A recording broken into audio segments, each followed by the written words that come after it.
Call the meeting to order. Melissa, would you call the roll, please? Mrs. McIntosh? Here. Mr. Linders? Here. Mr. Ellison? Here. Mr. Black? Here. We're missing two. Do we have a quorum? We do. Awesome. Okay, pledge to the flag, please. I pledge Allegiance to the flag of the United States of America and to the republic for which it stands, one nation, under God, indivisible, with liberty and justice for all. Okay, minutes. I'll entertain a motion for the two different minutes for the January 2nd regular minutes and the January 15th Finance Committee meeting. I'll move to approve the January 2nd regular minutes. Is there a second? Second. All those in favor say aye. Aye. Opposed? Thank you. How about January 15th? Is it approved? Is there a second? Second.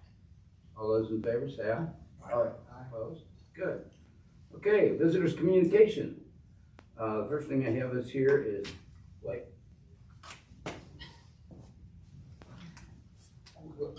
What does that mean, Nick? That's what it says. Oh, okay. Just okay. Nick. Okay, okay. Go for it. So, Nick with Fort Thomas Business Council, just wanted to give you guys a quick update, and then we actually have a new business that I'd like to welcome as well. So, Is that on, Nick? Is that on? I can hear you perfectly. Is that green light on? Red, so I guess not. Is that any better? Hello, hello. There you go. I just Testing, 1, 2. Thank you. So just wanted to kind of give everybody an update. We have our, we're having a networking social next Thursday.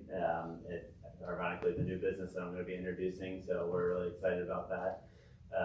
Love to see everybody stop by. It's from 4:30 to 6:30 next Thursday, which is also the city of Fort Thomas's 158th birthday. So we'll be gathered up in front of the city building, having a little celebration, and heading over there for the happy hour. But yeah, we're also working on an initiative called Bridging Back Businesses. I don't know if anybody saw some of the new pushes today, but we're working with cities of Bellevue, Newport, Dayton, and Covington.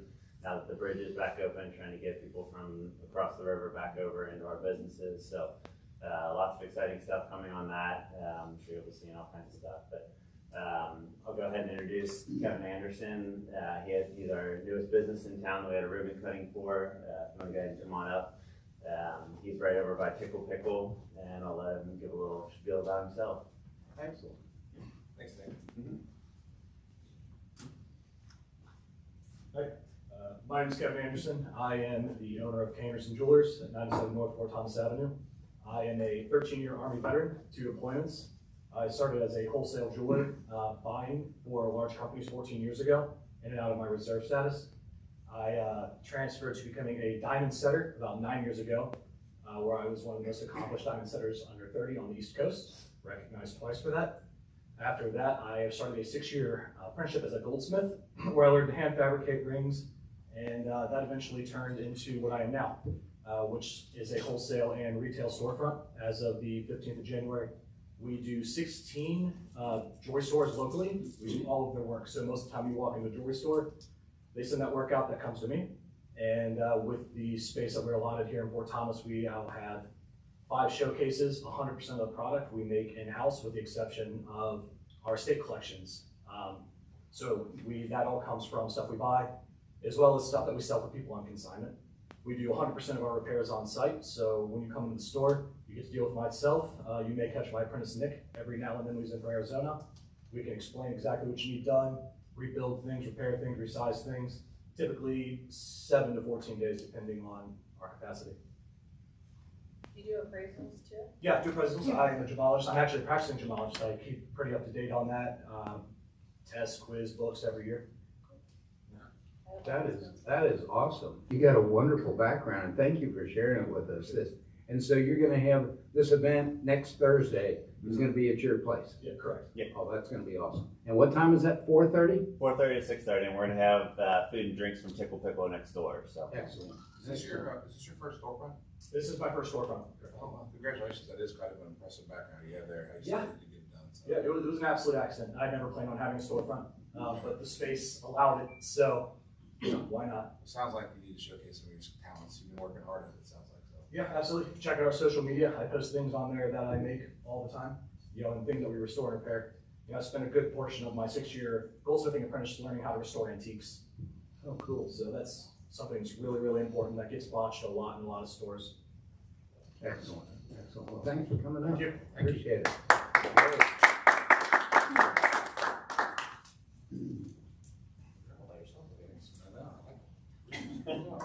Can I put my feet up?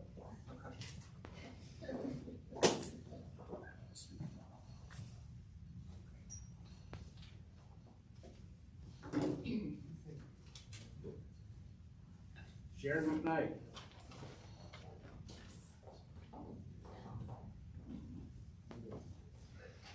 Good evening, everyone. Sharon McKnight, 62 Miller Lane. First of all, I want to thank you, the city, for video recording all the board members. I greatly appreciate that. It helps a lot of us who can't attend the meetings. I just have a little thing I'd like to read. I know because my time's limited, so. Our city has an ordinance, 36.015, designating both central business districts, Town Center and Midway, as protected local historic districts regulated under design review guidelines. This has been in place since 2001. Mayor, you should be well aware of this as you were on a city council member at the time the ordinance was passed. After attending and video recording planning commission and design review board meetings for the past 5 years, it has become clear that the city employees, the design review board, the applicants, and the planning commission are not trained on what these designations mean or how to apply them. This is no fault of theirs, as it's evident they were never properly trained. Most people in the city were unaware of this. I expressed my concerns in front of council back in 2022, and I've repeatedly emailed council members over the years about the need of proper training. 3 years ago, Matt, you told me you would look into arranging these trainings, but unfortunately it never happened. If any of you had watched the last 2 design review board meetings, the 11/21/24 and the 1/23/25, you would see exactly what I'm talking about. These meetings highlight just how much training is needed for the board and the entire administration.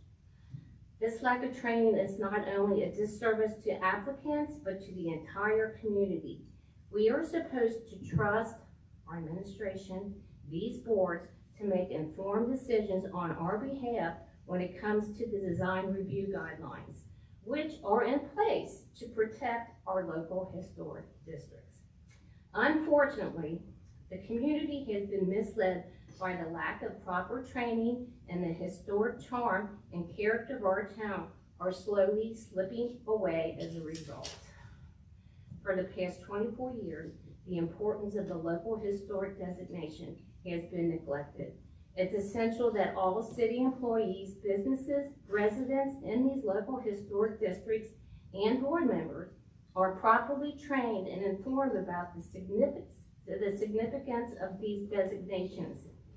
That's why I respectfully request once again that you please address and correct this long-standing issue now.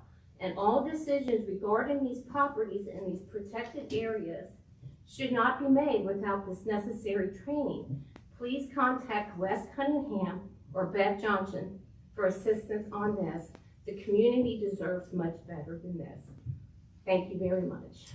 Thank you. Do you have any questions? Yeah, I'll speak to that. I tried to do this a while ago, but when I did set it up, you guys said I couldn't do it before we passed the UDO. So now that we passed the UDO, we met with Wes Cunningham today. He's preparing 2 to 3 2-hour trainings for the DRB. So that's happening now, and it should start happening here in the next couple of months. Especially, we're probably going to do it during the DRB nights if the agenda is short or if there's nothing on the agenda. So that's when we're going to be training. It's very much needed. It's uncomfortable for everybody around. I mean, if you I agree with watched the last 2 meetings, I mean, the one that happened in November, I had to go in the bathroom and pray that it would get over with. I mean, it's just hard to watch, and it can be fixed so easily. The training will do that. So thank you. I appreciate your time. Thank you all. Thank you. Brady?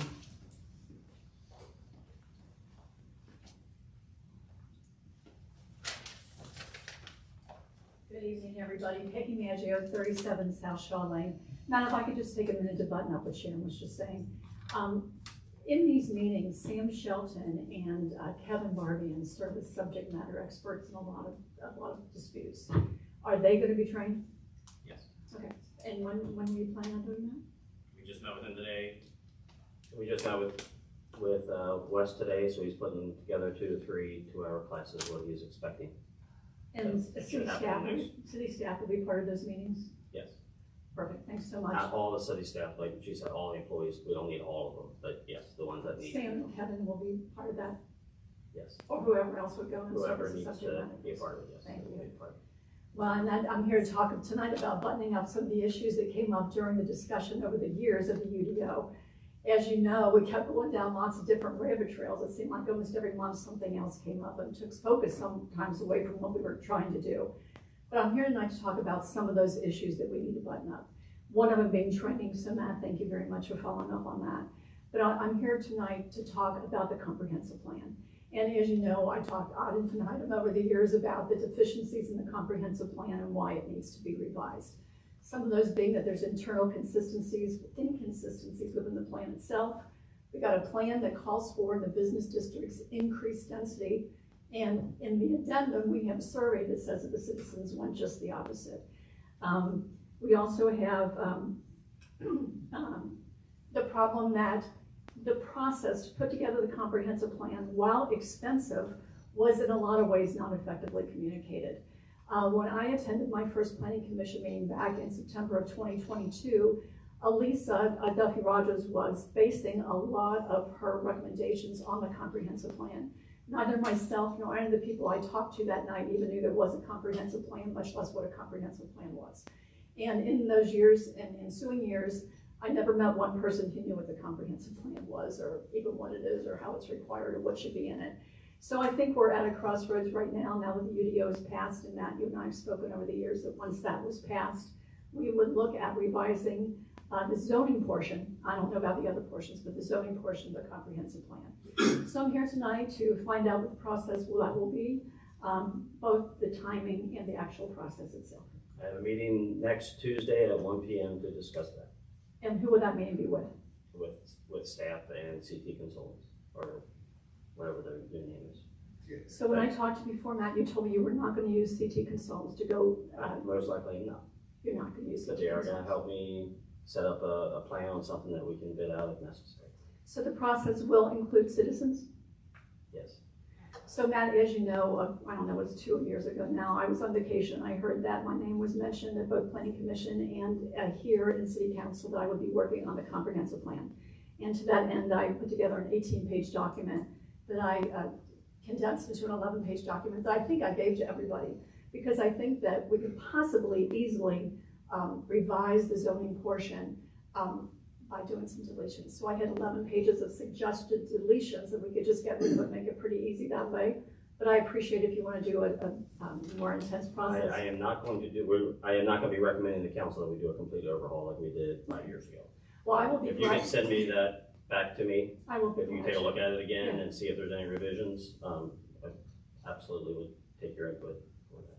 And I think I may be one of the few people in Fort Thomas that's ever read the zoning portion front to back. So I would be more than happy to volunteer to be part of that process. We have discussed that, but yeah, if you can send that to me, take a look at it, maybe if it needs any revision, if you can do that by Tuesday afternoon, that'd be great. And again, you might want to do a bigger process, but I would hope Right. that it would just not be staff. You know, a lot of our relevant staff here don't live in the city. And so I would hope that there would be citizen involvement in this too, unless it's a simple process that we can just do some deletions. I'll know more once we discuss that, but I'd like to have that document if you can before that. For sure, and I can send it to everybody. And then the other issues, so the issues were training, which you addressed, and I appreciated the comp plan, which sounds like it's in the pipes.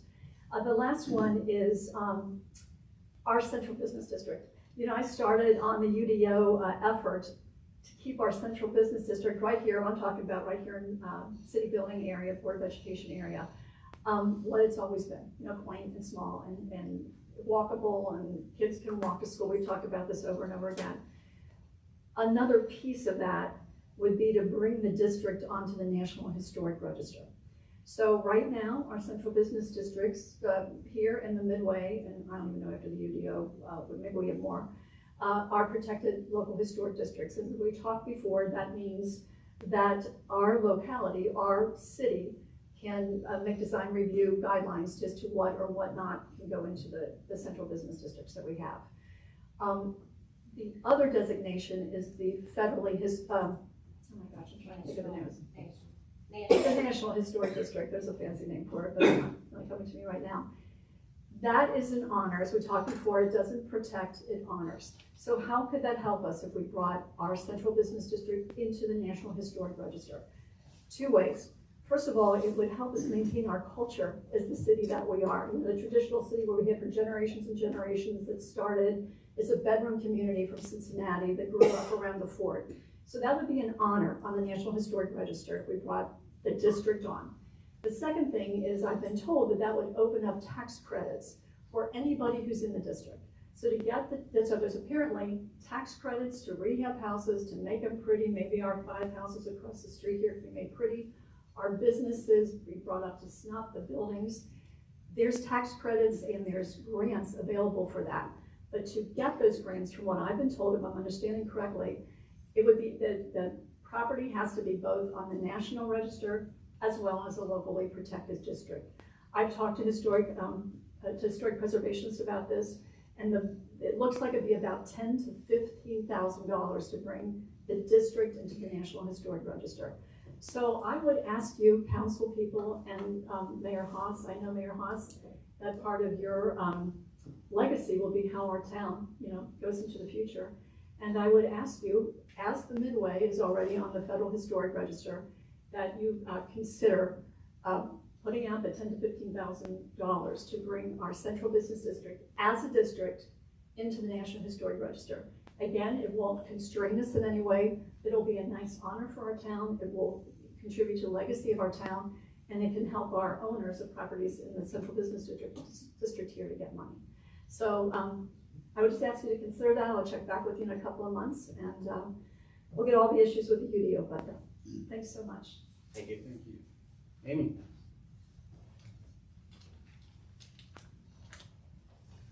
Hear that? I'm on first name basis with the I'm Amy Waldfogel. I'm here representing the Village Players in the 8th North Center for the Arts. And golly, I'm so sad we didn't have a meeting last month because we've been doing all kinds of great stuff. Yeah. So mostly right now, if you don't hear anything else from me, know that we have a play opening this weekend, True West by Sam Shepard, opening on the 21st, this Friday. Along with that, we will also be opening a fine art show called Views of the West, which is featuring 14 local artists and their work that is Western landscapes and that sort of thing. So we certainly hope you come by. There is no charge at all for the art show. We open an hour before the play. The play is happening at 8 o'clock on Friday and Saturday night, and then at 2 o'clock on Sunday, next week at 8 o'clock on Thursday, Friday, and Saturday. In addition, if you come to one of the evening shows and you would like to go to dinner first, we invite you to go visit our neighbors, Kamal. Give them a call and set a reservation for 6:30 or 6:45. Let them know you're going to go see the show, and they will let us know who you are, and we will reserve a seat for you in our theater. So they're calling that our dinner and show promotion. So we'll hope we will see Michael and order his salad. Holy goodness. Just do that. Trust me, thank me later. Other things we've been doing at 8 North. On the second Wednesday of this month, we had our very first Third Space at 8 North event, which is where we open our building and invite people to come in and just hang out and be together and be creative. This past month, our theme was Craft Night. And it went so well, we're going to keep doing it every week. So going forward, on the third Wednesday of any month, 6 to 9 o'clock, please come by 8 North and bring your crafty thing you're working on. If you're not working on a crafty thing, then just show up. We've got construction paper, we've got glue, we've got scissors, we've got string, whatever. We will make something and it will be fun. When is that again? The craft night is the third Wednesday of every month going forward until we get tired of doing it. On the second Wednesday of every month, we are trying out themes for our Third Space program. In February, we did craft night as our first tryout. In March, we're going to be having a board game night on the second Wednesday of the month. And then in April is jigsaw puzzles. And May is Sing Your Face Off to Broadway tunes. Oh, wow. So, all of them are gonna be tons of fun, I think. Other fun things we've been doing recently, on February 7th and 8th, we hosted an art show called Psychedelic Art, where we saw these amazing posters that have been collected by a local resident who has a name that is out of my head. Wonderful man. Hole in my head where names fall out, I'm so sorry. But anyway, the posters were amazing, and then on Saturday night, we hosted a concert with the Chalk Brothers. Loads of fun, everyone in Cape had a ball. We're going to have another event like that, big community event, and this one's gonna not just be in the art gallery and in the auditorium, it's gonna be in the art gallery and in the auditorium and in the Mary Haas Theater downstairs. So we're calling it Night at the Art Center. It's going to be on May 9th, and I'll give more information in future times coming along, but very quickly we will be presenting 1 or 2 10-minute plays written by local resident Angela Clokey Forbes. We will be hosting a fine art show showing the photography of local photographer Steve Sparks. And up in the auditorium, we will be enjoying the singing of Adelia Bain. So that's what's going on. You can find out information about all this stuff at villageplayers.org, or you can send me an email at president@villageplayers.org. It's like the craft night and sporting, is any of those kid friendly or? The craft night is, there's, other than the part that it's happening at night, and we are all aware that we're part of the Dora, but it's not silly and sloppy or anything like that. Okay. I made origami animals because I don't know how to crochet, so that's what I did on craft night. So is something tomorrow night there? Or, because you said that, oh, wait a minute. Yeah, Going tomorrow night's forward, the third Wednesday, that'll right? be going forward, Starting next month. starting next month. Okay. Next month, okay, Yeah. because I was invited to a thing there tomorrow night myself, I thought with conflict, okay, Gotcha. good, Yes, no, the thing tomorrow night, I just was there setting that up.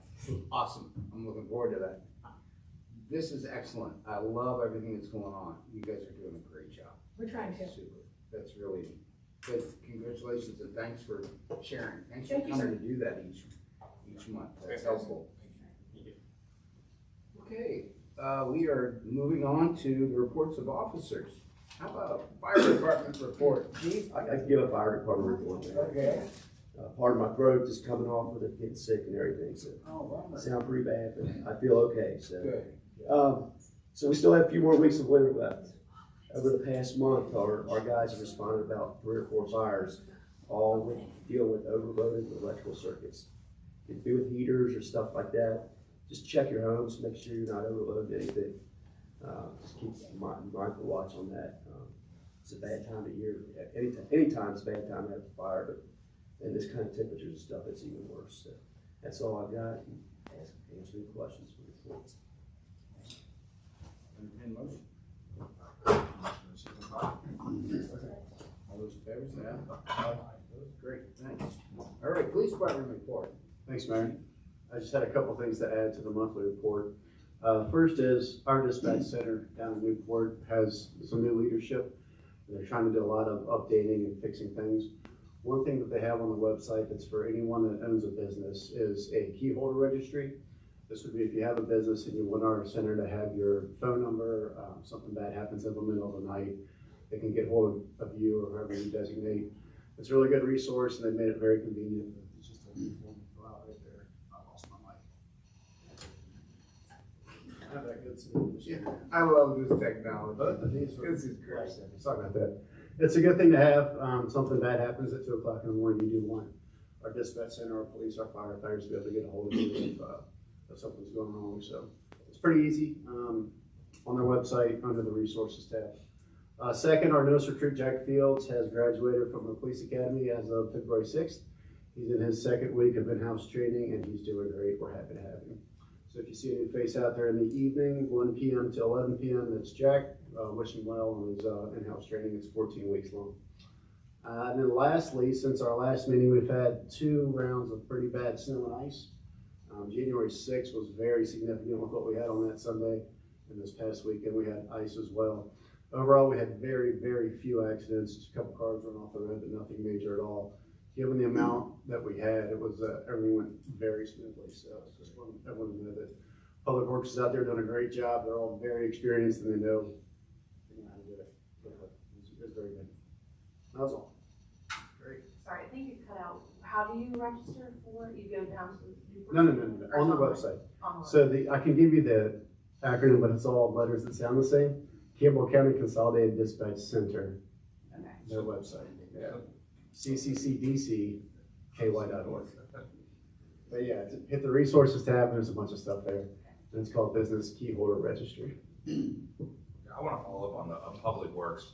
We've had 2 snowstorms in the last month, or month and a half, I should say. And the one in January, I don't recall one quite that intense with that many inches and that many hours. And first of all, it was one of the, not to digress, which I do sometimes, driving around the city during that time and seeing all the kids on sleds in Woodville and at the Country Club and all the hills really makes you appreciate this town. As I get older, it's those things that make you realize, like, I want to be a kid again. I got on a sled and I prayed. I won't say the words I said going down the hill, but I was praying a lot. But the Public Works, we don't get snows like that.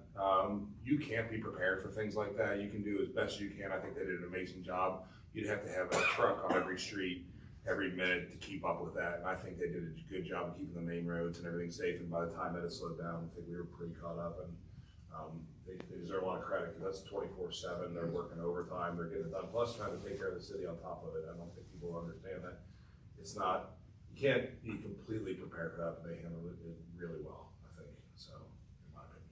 On that note, to help them out, is there any, I noticed a lot of the streets where the cars had driveways that didn't park in them, that snow it took weeks to melt. Do we send out any sort of We note to do, try to get people? yeah, we do, and it's actually my report, but, yeah, we do send it out on social media. I mean, the biggest things is to keep vehicles off the road if you can, because that allows them to clear. I mean, I think everybody probably learned that the last time. It was weeks before they could get the streets cleared out because everything froze if you left your cars on the roads.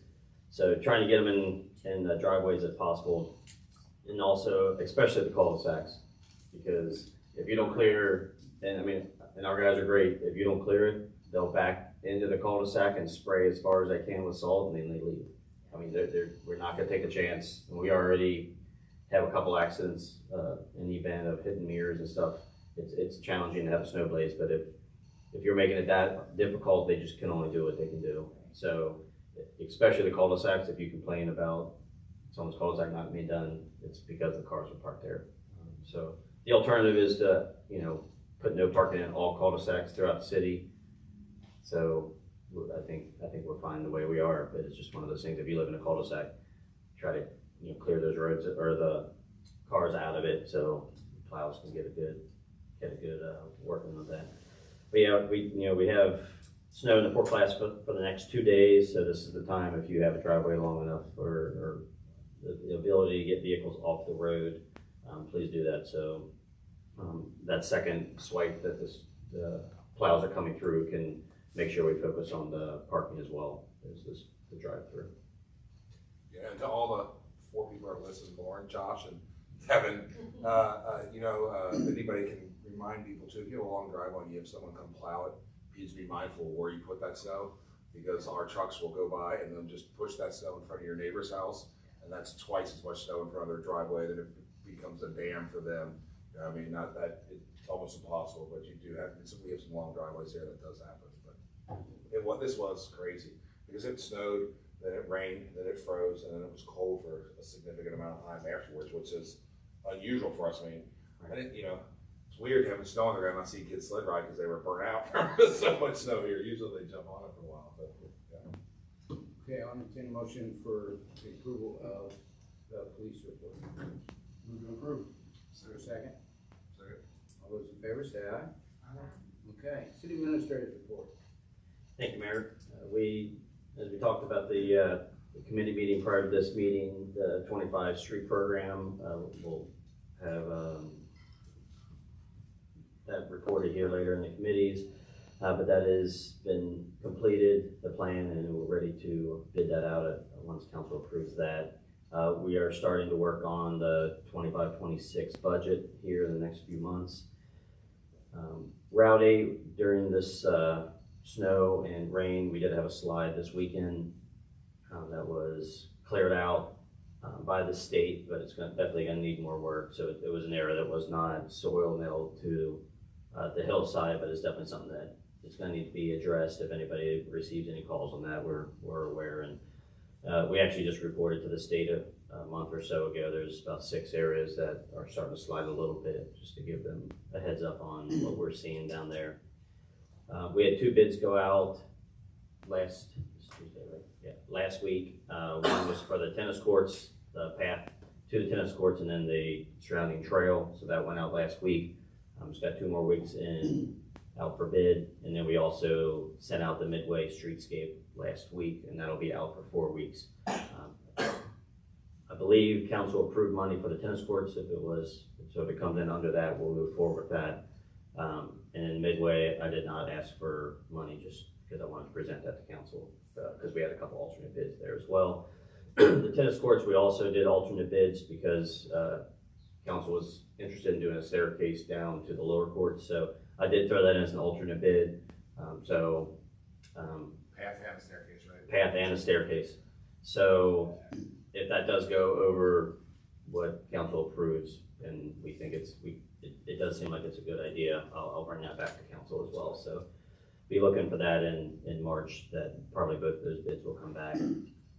There's a lot of flood. If you haven't been down the Route 8, the water has not crested yet, and it's getting pretty close in some areas. So if you know of anybody that needs any help, I think everybody in Fort Thomas is pretty good, but it is something that's we're paying attention to. It's a big deal, especially with how cold it is this week as well.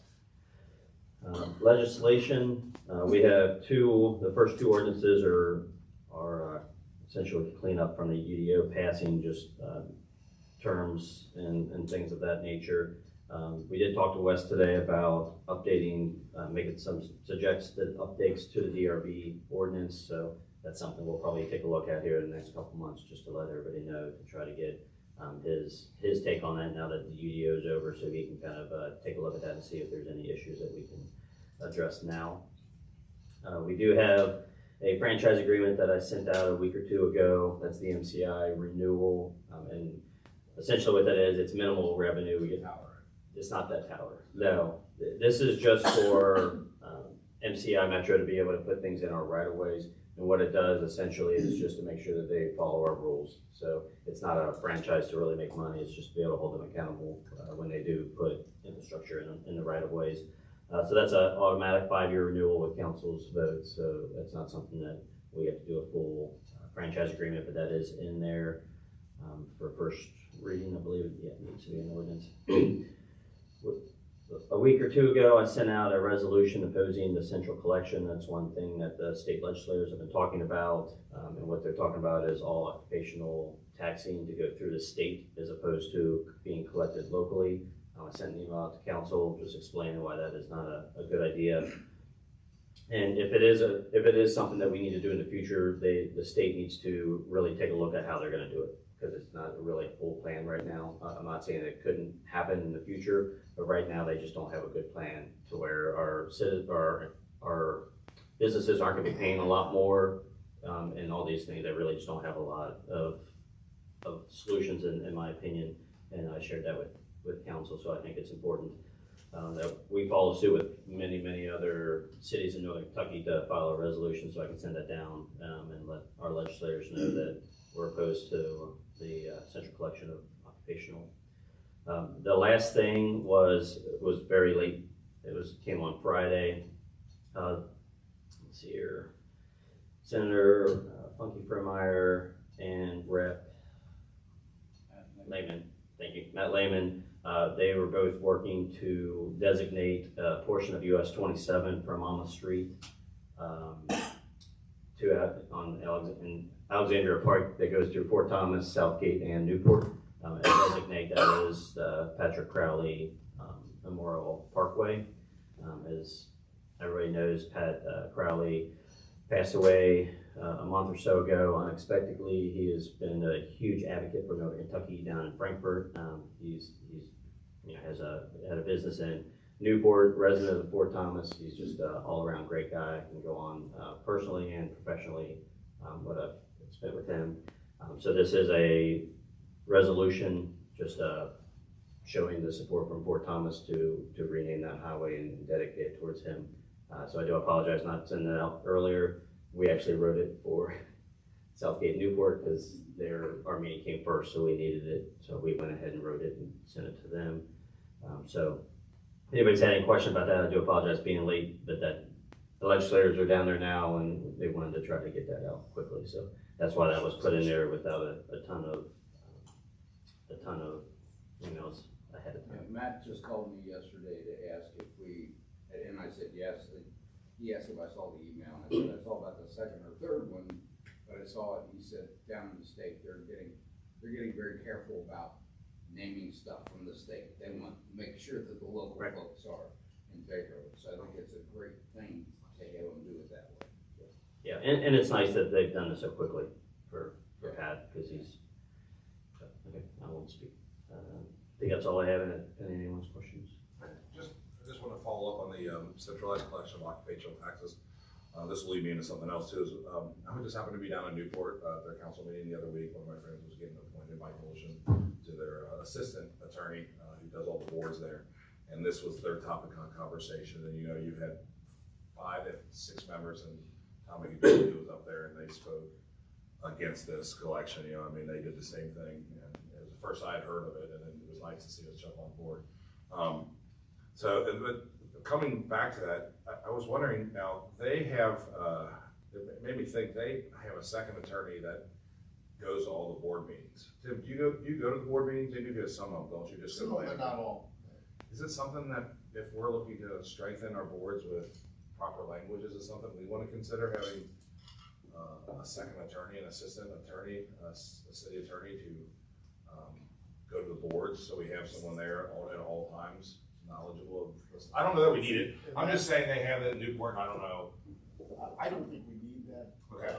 But I will tell you, there are times when I do go to some of the boards for special meetings, when we know that there will be a hot issue, something that could end up in litigation. I'll be there for those meetings, and it's kind of an as needed basis. Yeah, I mean, a lot of our stuff is variances and very minor things, so that makes sense. They have a lot more industry than we do. I just thought that was I'd interesting. love to have somebody boss around it. Especially my goals.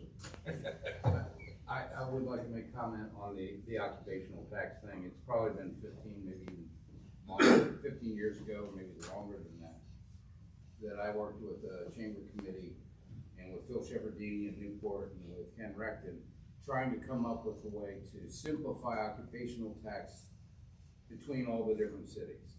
And out of that came that convoluted report that we've got that's got all the cities on there. But the idea was try to make it easier for businesses, like a plumber going, he works in Fort Thomas, he's got to fill out a thing, he works in Newport, he's got to fill out, to make it easier. So I'm a big proponent, I'm in favor of trying to simplify the system.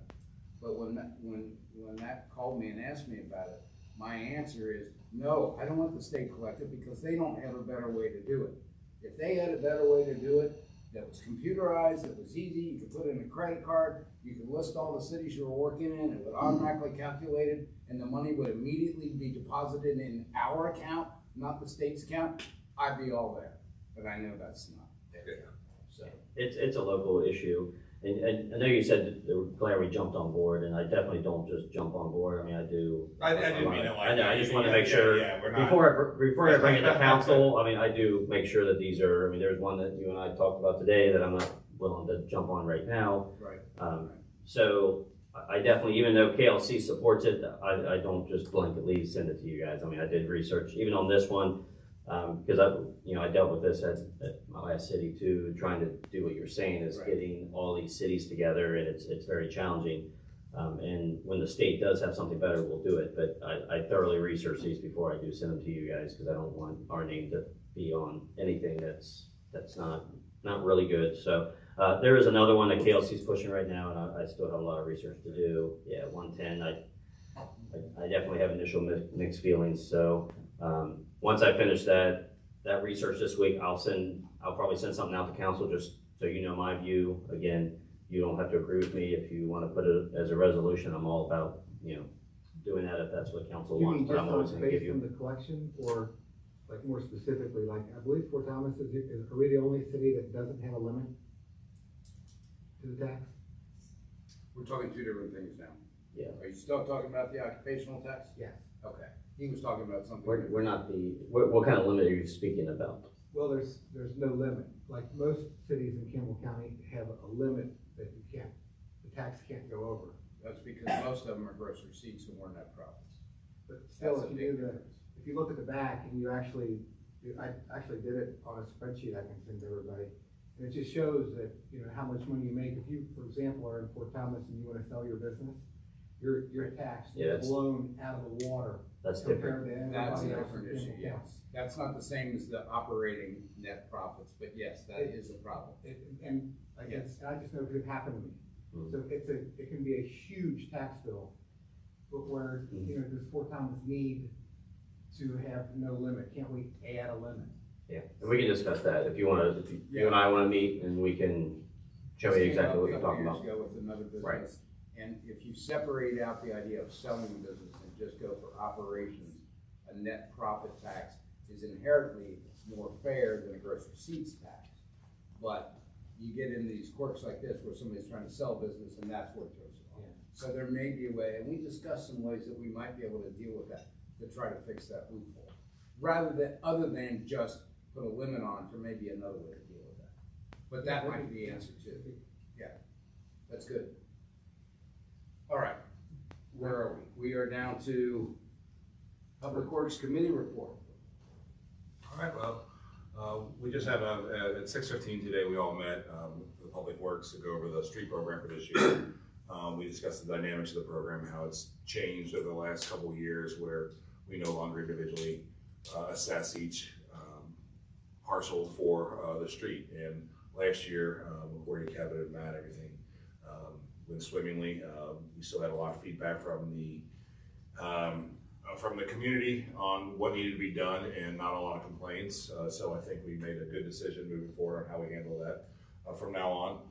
I do want to make sure, though, I'm going to read the streets off here. I don't think there's really much else to say than read the streets. So, but we still need your feedback. We're going to put it on the quarterly reports, put it online. We're going to post it on the street. So please, if you know anybody on these streets, make sure they come up and let us know if there's any issues they're aware of that we may not see because we're not there when the weather happens. So we're doing Carmel Manor Road this year, Cochran Avenue, James Avenue, West Villa Place, Lockwood Place, Hollywoods Drive, and Pleasant Avenue.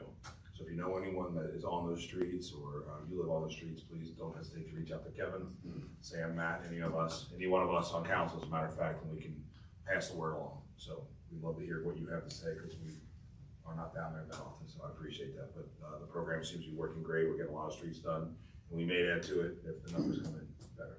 So, would you like to have a motion for? What I'd like is a motion from council to approve the street program for $550,000. Again, most likely not going to be spent this fiscal year, but we do want to put these out for bid. I don't like to put things out for bid that council hasn't already voted to pay for. Is it more than that? Do we need to No, do it's actually curbs and sidewalks? No, it's that, and that all will be in the annual budget. It's actually $540,000 and $420, but I like round numbers, so look like $550. What's the curbs and sidewalks? I'm sorry, I misunderstood that when I asked Kevin earlier how you added those two together. Oh, you're right. My apologies. I see what you're saying.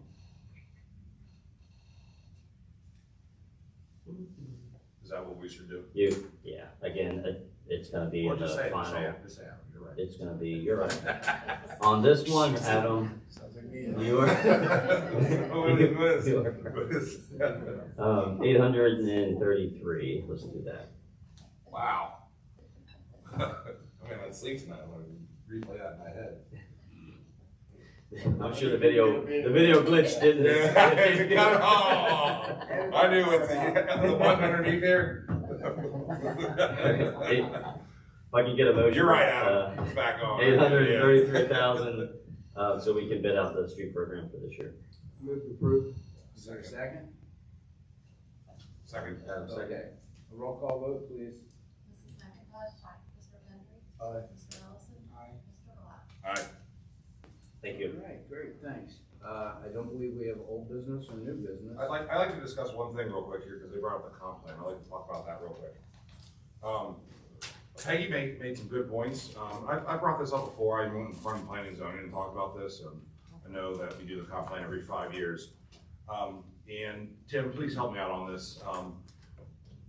We follow the guidelines of the state, right, for the comp plan, right? And I think that it's important that maybe we create our own guidelines for the comp plan, and follow those things. We can tighten them up or maybe make rules that we follow every 5 years. And by that I mean, like, we've had 2 surveys done. CT Consultants did a survey when they did the large comp plan. Brand Fuel just did another survey. And we obviously have a lot more engagement than we've had in a long time on this. I think that would be smart every 5 years when we do this. And I'm not saying, I don't ever want to, that comp plan we had was huge, and we should do that every 15 years or something. Maybe not to that scale, right? You know, I mean, that was kind of a little bit of a blimp there. It was large. But I do think it would be important that if we did a survey that was similar every 5 years, because statistics don't lie. You know, you guys hear me talk about numbers all the time. And I think if we had our rules were set, and maybe with the law labor license kind of created our version of the comp plan and how we go about it, because we're the ones that vote on it. And then you can come up with something, and we set some guidelines, and then decide when we want to go bigger. But what do you guys think about doing a survey every year? It's, especially with today's technology, it gets less and less expensive, more people are engaged ever than before. So I think the survey idea every 5 years in conjunction with this is a good idea. The comprehensive plan part is set out by statute on what you have to do. And it's mainly reviewing your zoning ordinance. That's the minimum that you have to do. And yes, we went way overboard last year. But what would be good, I like the idea of doing a survey. Maybe you do it the year prior. Yeah, So you do the survey, and then when you get into the review of the zoning, it might be a simple review of zoning, and it might be, okay, well, look, the survey did this, we should look at some other areas, and just make that part of the. yeah, that's all I'm saying. Like, I think if we get and if 5 years is the 4th year, that still makes it every 5 years. Right. I just think community engagement is huge, and we have great resources with technology now to get it done for inexpensive. But we have a background. We have 2 surveys that have shown us the way. You know, I can't say they're the ultimate guideline. They're not God, but they definitely could point to some areas that we would need. So I just think I love that. All right, good. Before we leave new business, I would like to just take a second and congratulate the Highlands varsity dance team. Oh, yeah. And my daughter's on the dance team, so is Joey Wells' daughter. And they won their very first ever national championship. Seriously? Down in Orlando. Awesome. And they also won 2 state championships a month ago. So it's a pretty big deal. I don't know if there's anything the city can do as far as recognizing them or. Well, they also came in second, right, in hip hop? Yeah, they came So I mean, that's second in the hip-hop. nation. It's huge. And they also came in first in pop. Right. I You mean, guys they were, don't want to do resolution. yeah, they did an incredible weekend. First time ever, right? Yeah. That's unbelievable. That's really pretty cool. Thanks for bringing that up. Okay. He brings up Riverside Parkway and his daughter's dance. He has to drive the whole length. He has to drive the whole length of Riverside too. It's weird how this. You made Riverside. Hey, I got it. The minute I start speaking, Matt hits it. I think it recognizes my voice and just shuts off. We just paint his green. That's really worked. Go ahead. All right. Ordinance number 001-2025, an ordinance amending ordinance 002-2002, the Board of Design Review to change language listed hereto to reflect the new Unified Development Ordinance, ensuring that all language aligns with the new zoning code and has no contradictions. All right, that's first reading, so no action is necessary. Ordinance 002-2025, an ordinance amending section 36.015, Central Business District, section 37.10, definitions, section 98.20, general requirements for subdivision plans and development plans, section 98.21, requirements for all development plans, subsection 1, parenthesis A, close parenthesis, B, close parenthesis, and section 2B, 3B, and 3A, and 98.22, subsection A of the City of Fort Thomas Code of Ordinances to reflect changes made in the Unified Development Zoning Ordinance. Again, another first reading. Ordinance 003-2025, an ordinance accepting the bid of MCI Metro for a 5-year non-exclusive franchise renewable for 2 additional 5-year periods for the use of the public streets, alleys, and other public grounds of the city for the transmission and distribution of communication services through and for consumption within the city. Okay, another first reading. Now are the resolutions. Resolution number R01-2025, a resolution of the City of Fort Thomas, Kentucky, opposing any bills brought forth during the 2025 Kentucky General Assembly session by any member of the Kentucky Legislature in full or in part that provides for the mandated centralized collection of local occupational fees / taxes by the Commonwealth of Kentucky or other third parties. Do we need a motion on that? Entertain a motion. Move to approve. Second. All those in favor say aye. Aye. Opposed? Okay, thank you. Resolution R02-2025, adoption of a resolution of the City of Fort Thomas designating a portion of US 27 / Monmouth Street, Alexandria Pike between 5th Street and Newport through Southgate and a portion of Highland Avenue in Fort Thomas to be known as the Patrick J. Crowley Memorial Parkway. That was through Highland Avenue, on Alexandria. Through Southgate. Yeah. Through Southgate and a portion of It Highland. sounds like it means a portion of Highland Avenue, but it's through a portion, right? Yes. Of Highland Avenue, Fort Thomas, okay. So it stops there. Correct. Okay. Move to approve. Second. All those in favor, say aye. Aye. Opposed? Okay. Great, thank you. I'll entertain a motion for adjournment. I'll move to adjourn. Is there a second? Second. All those in favor, say aye. Aye. We are adjourned. Thank you all very much.